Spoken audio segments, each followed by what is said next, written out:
Hi అందరికీ నమస్కారం. ఇది వాటర్ మిలన్ చెట్టు. నార్మల్గా అదే తినేసి పడేస్తే మొలిచింది. చూడండి ఎంత పెద్దగా అయిందో. వర్షాన్ని మొలిచింది. చూస్తే 2 కాయలు ఉన్నాయి. ఇప్పుడిప్పుడే పెరుగుతుంది. అండ్ ఇక్కడ ఒకటి ఉంది, చూసారా? 2 ఉన్నాయి ప్రజెంట్ అయితే. సో ఇంకా ఫ్లవరింగ్ కూడా వస్తుంది ఇక్కడ. సో వీటికి కూడా వస్తుంది అనుకుంటా. చూడాలి ఎన్ని మంత్స్ పడుతుంది, ఎంత టైం పడుతుంది అనేది.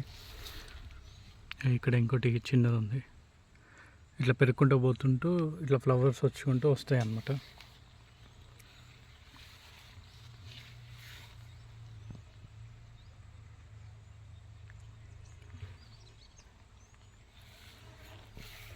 చూసారా? ఇక్కడ కూడా ఒకటి పడింది, కానీ దీనికైతే ఏం లేవు. ఓ, దీనికి కూడా ఉంది. ఇగో కింద వచ్చింది, చిన్నగా కనిపిస్తుందా? ఉన్నట్టుంది. దీనికి కూడా ఫ్లవరింగ్ కూడా వస్తుంది. అక్కడి నుంచి ఉంది ఫ్లవరింగ్ వేసుకుంటూ కాస్తుంది. ఇది కూడా అప్పుడు వేసవి కాలంలో వాటర్ మిలన్ తిని వేసాం కదా, అప్పుడు మొలిచి ఉంటుంది ఇవన్నీ. Thank you for watching.